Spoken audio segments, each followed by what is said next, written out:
Imponderabilia, istilah yang dicetuskan oleh Otto von Bismarck, kanselir Jerman pada abad 18, mungkin pas disematkan pada kondisi Rusia dengan Ukraina saat ini.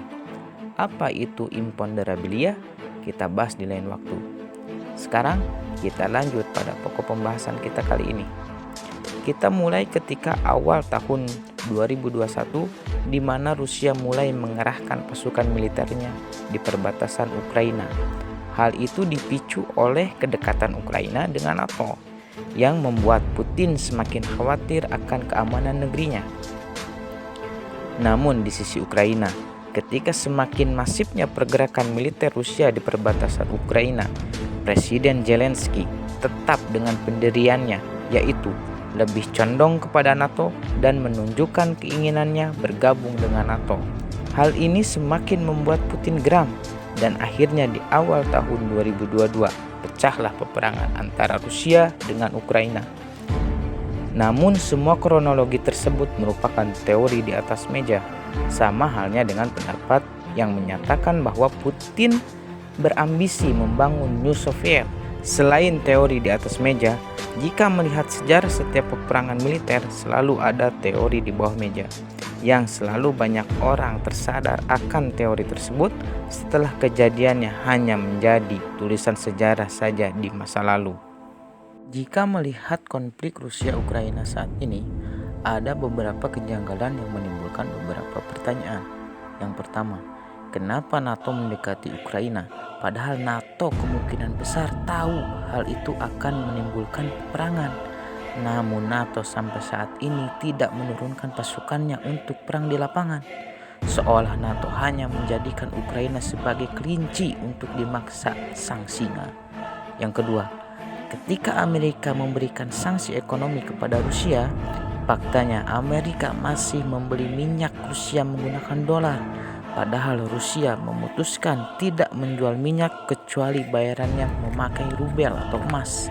Seolah sanksi ekonomi tersebut hanya persekongkolan mereka saja. Yang ketiga, yang terpenting dari semua pertanyaan adalah siapa yang diuntungkan dari peperangan Rusia-Ukraina sekarang. Kita melihat fakta sekarang. Ukraina merupakan negara yang kaya akan sumber daya alam, merupakan eksportir bunga matahari terbesar di dunia, ketiga terbesar di dunia sebagai eksportir frozen falls, eksportir jagung keempat di dunia, madu kelima dunia, belum lagi kekayaan pertambangannya seperti ekstraksi besi, penghasilan 39 juta ton, mangan 651.000 ton, titanium 431.000 ton, dan masih banyak lagi sederet kekayaan Ukraina. Di sisi lain, Amerika dan NATO sampai saat ini hanya memberi bantuan pasokan persenjataan, di mana semua itu bukan gratis, tapi harus dibayar.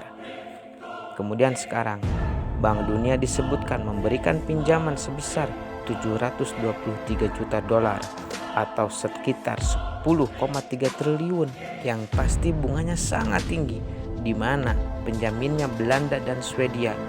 Yang pasti Belanda dan Swedia dalam tanda petik ada maunya pasti itu.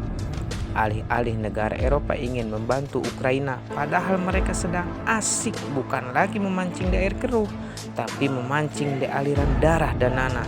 Emang bangsat. Terus apalagi banjirnya orderan tentara bayaran yang diketahui bahwa di konflik Rusia-Ukraina melibatkan banyak tentara bayaran seperti Blackwater atau Academy, Wagner Group, Triple Canopy, dan lain-lain. Di atas meja publik mereka dicap relawan, padahal mereka dibayar sangat mahal, yaitu sekitar 14-28 juta per hari. Belum lagi Arab Saudi yang ketiban untung gede-gedean dari melonjaknya harga minyak dunia. Lalu siapa yang seolah membuat perang ini terjadi? Apakah mereka yang mempunyai industri persenjataan? Atau mereka bankir rentenir? Kemudian nasib Ukraina bagaimana? Masih tersisakah kekayaan alam untuk masyarakatnya? Atau hanya tanggungan beban hutang sisa perang?